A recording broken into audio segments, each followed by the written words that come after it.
Bonjour à tous, ici Pasteur Nathan Ferrer, c'est une joie pour moi de vous retrouver dans cette vidéo pour aujourd'hui parler de la thématique d'Halloween et essayer de comprendre pourquoi cette fête est profondément anti-biblique, quelle est son origine et surtout quelle position il nous faut prendre en tant que chrétien vis-à-vis de cela et vis-à-vis de notre entourage. Parce qu'il y a chaque année, le 31 octobre, des millions de personnes qui célèbrent la fête d'Halloween en se déguisant en démons, en sorcières, en diables et malheureusement beaucoup ne voient dans cette fête et dans tout ce qui l'entoure qu'une simple distraction sans danger et amusante à faire.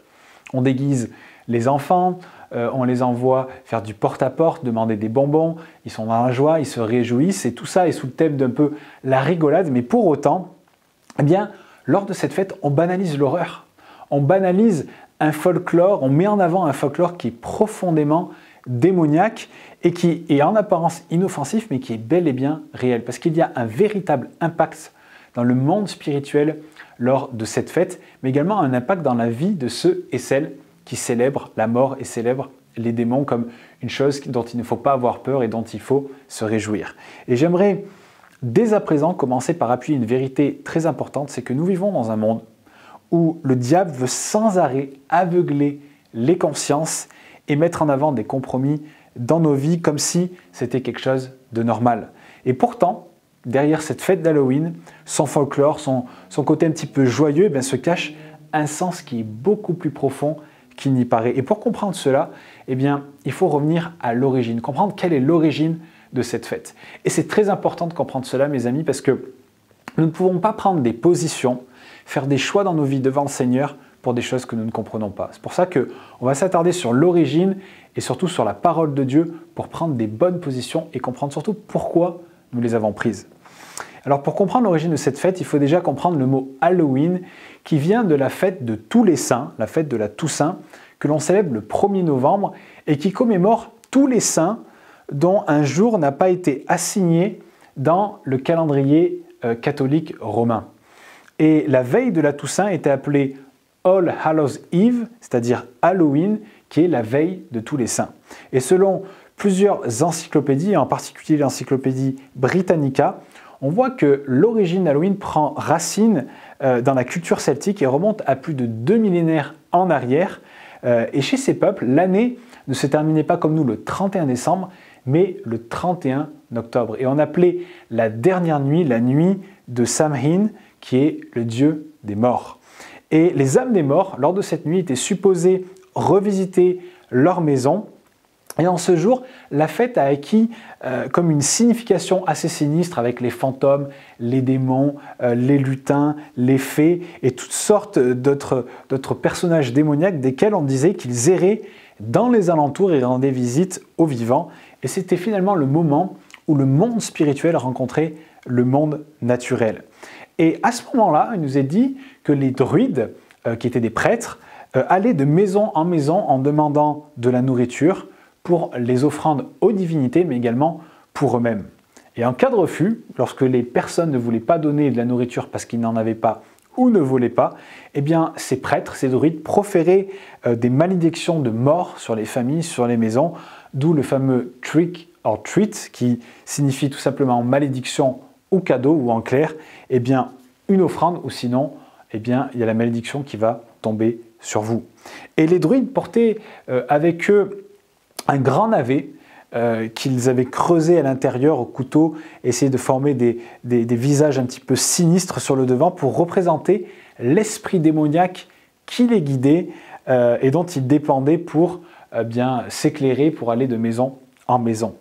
Et associé à cette coutume, il y a aussi une autre chose, c'est qu'il y avait aussi l'idée que les âmes des personnes décédées avaient besoin d'être purifiées selon un certain rituel dans lequel on sacrifiait des animaux, on sacrifiait même parfois des humains, afin d'être libérés par le dieu Samhain pour être conduits au ciel. Donc on voit que c'est quand même assez sinistre. Et encore aujourd'hui, il faut réaliser cela, mais c'est que lors de cette nuit-là, de cette nuit particulière, il y a de très nombreux rites sataniques qui sont faits sur la surface de la Terre et où il y a des choses complètement atroces qui se passent et dont il nous faut avoir conscience. Et c'est très très loin, mes amis, d'être une plaisanterie. Et finalement, on voit qu'à travers les siècles, cette tradition, ce folklore a perduré. Et en l'an 600, le pape Boniface IV a créé la fameuse Toussaint qu'on connaît aujourd'hui et le pape Grégoire III a ensuite transféré cette fête au 1er novembre pour créer finalement une alternative un peu chrétienne pour permettre aux chrétiens de célébrer quelque chose qui sur le papier était un petit peu plus spirituel. Mais là on voit encore un amalgame, une cristallisation de choses qui sont profondément démoniaques. Et ça a continué comme ça pendant des siècles et des siècles jusqu'en 1845 où en Irlande il y a eu une famine, la famine de la pomme de terre qui a poussé de nombreux Irlandais à émigrer aux États-Unis et ont amené finalement encore cette tradition, ce folklore, cette fameuse fête avec eux. Et aux États-Unis il n'y avait pas de courge. Donc ils ont pris par la suite des citrouilles dans lesquelles ils ont dessiné ces visages et qui sont finalement le symbole aujourd'hui de la fête d'Halloween comme on la connaît. Donc nous voyons que l'origine d'Halloween est bien loin d'être positive, d'être biblique et que derrière cette fête se cachent de véritables puissances démoniaques qui sont à l'œuvre. Et je suis toujours choqué de voir que de plus en plus de chrétiens acceptent cela, sont OK avec le fait que leurs enfants puissent aller avec leurs amis dans la rue, aller dans les maisons et faire cet échange en disant soit un bonbon, soit une malédiction, de voir qu'à l'école on accepte que nos enfants fassent des poèmes, fassent des dessins, préparent des déguisements, comme si c'était une chose qui est banale. Il n'y a rien de banal avec cette fête et il y a vraiment une puissance spirituelle, démoniaque qui est à l'œuvre. Halloween célèbre la mort et elle en fait un jeu, alors que nous savons très bien dans la Bible que le diable et ses démons sont réels et qu'ils cherchent à nous faire du mal, qu'ils cherchent à nous détruire, à nous voler, à nous tuer. Et c'est quelque chose qu'il ne faut pas prendre à la légère, mais qu'il faut prendre véritablement au sérieux. Et on va voir maintenant que dans la parole, il y a des recommandations, des attitudes à revêtir particulières face à l'occultisme, face à la mort et face aux pratiques païennes dans ce domaine-ci. On voit dans Deutéronome 18, des versets 10 à 12, que Dieu dit qu'on ne trouve chez toi personne qui fasse passer son fils ou sa fille par le feu, personne qui exerce le métier de devin, d'astrologue, d'augure, de magicien, d'enchanteur, personne qui consulte ceux qui évoquent les esprits ou disent la bonne aventure, personne qui interroge les morts, car quiconque fait ces choses est en abomination à l'Éternel. Alors bien entendu, Halloween, ce n'est pas parler aux morts, ce n'est pas demander l'avenir, ce n'est pas faire toutes ces choses-là. Mais la vérité, c'est que de les copier revient exactement au même. Parce que ça sous-entend qu'on les accepte, mais ça laisse aussi une porte au diable pour finalement exercer son emprise, son pouvoir sur ceux et celles qui le font. Parce qu'à chaque fois que nous accueillons, nous célébrons, nous reconnaissons le diable pour ce qu'il fait et qu'on le célèbre, on lui donne un droit sur notre vie. Même si nous ne faisons pas ces choses, mais que nous les copions ou acceptons ou agréons ceux qui les font, nous nous retrouvons finalement à être comme si nous les faisions nous-mêmes. Donc c'est une chose à prendre très au sérieux. Et là, je parle d'Halloween, mais on pourrait parler de cela sur tous les autres jours de l'année pour les personnes qui vont voir des rebouteux, des marabouts, des chasseurs de feu, qui vont voir des voyants, des personnes qui les mettent en contact avec les morts. Toutes ces choses-là sont réelles et sont très sérieuses et donnent un droit à l'ennemi sur nos vies. Donc, déjà pour les non-chrétiens, c'est une mauvaise chose, mais en tant que chrétien, il est bien entendu pas admissible de pouvoir faire cela parce que nous connaissons les répercussions spirituelles, nous voyons qu'il est écrit noir sur blanc que nous ne devons pas les faire. Il y a un autre passage dans 1 Corinthiens 10 au verset 20 qui dit « Je ne veux pas que vous soyez en communion avec les démons ». Nous sommes appelés à être en communion avec Dieu, donc quand nous célébrons le diable, la mort et ses démons, nous nous retrouvons finalement à les louer, les adorer et à être en communion avec eux. Donc là aussi, un vrai avertissement. Et bien entendu, Proverbe 18, 21 qui nous dit « La vie et la mort sont au pouvoir de la langue ».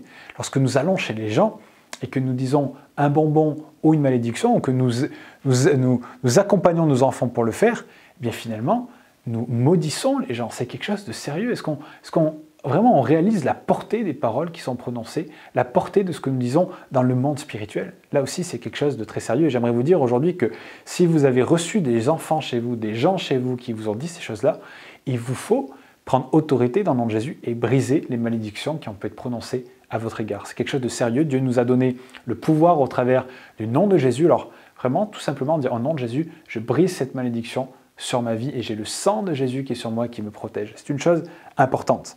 Et j'aimerais terminer sur une dernière notion qui est celle d'être parent et d'accompagner nos enfants aussi dans cette période de l'année. Puisque certains pensent que malgré certains excès dans le monde, ils peuvent permettre à leurs enfants de participer à cette fête sans pour autant que ça leur fasse du mal en disant « Non, mais c'est quelque chose de sympa, tu comprends, ils vont demander des bonbons, ils sont avec leurs amis, c'est cool. » Non, ce n'est pas cool et on doit pas être dans le compromis vis-à-vis de cela. On voit dans Proverbe 22, verset 6, qui nous est dit « Initie le jeune homme à la voie qu'il doit suivre et quand il sera vieux, il ne s'en écartera pas. » C'est dans ces petits compromis que nous enseignons à nos enfants à tenir bon, à marcher dans la droiture, qu'ils en seront impactés pour toute leur vie. Parce que les compromis, ça ne commence jamais dans des grandes choses, dans des grandes décisions. Le compromis, bien souvent, on le vit dans les petites décisions de tous les jours. Et ça commence dès le plus jeune âge vis-à-vis de choses comme celle-ci. Alors oui, ils vont peut-être subir de la frustration, mais c'est le commencement des choses, d'apprendre à être frustrés, parce que dans la vie, plus tard, ils auront aussi à apprendre à faire des choses qu'ils n'ont pas forcément envie de faire, mais qui seront justes. Et il faut leur enseigner qu'il n'y a pas de mal à vraiment rechercher la volonté de Dieu. Bien au contraire, il faut l'encourager et que c'est un mal que d'imiter les mauvais esprits, que c'est un mal de s'initier à ces fêtes-là. Donc c'est quelque chose de sérieux.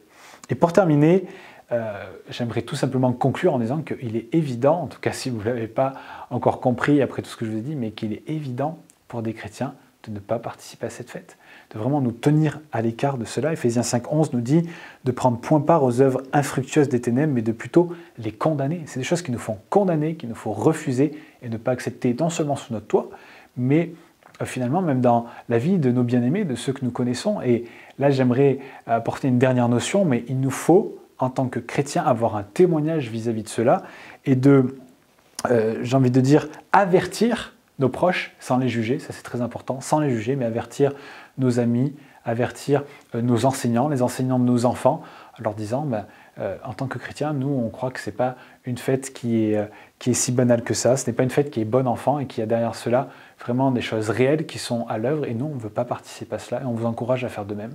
Peut-être leur parler de l'origine d'Halloween comme je vous en ai mentionné parce que c'est quelque chose qui quand même est assez réel et est profondément ténébreux.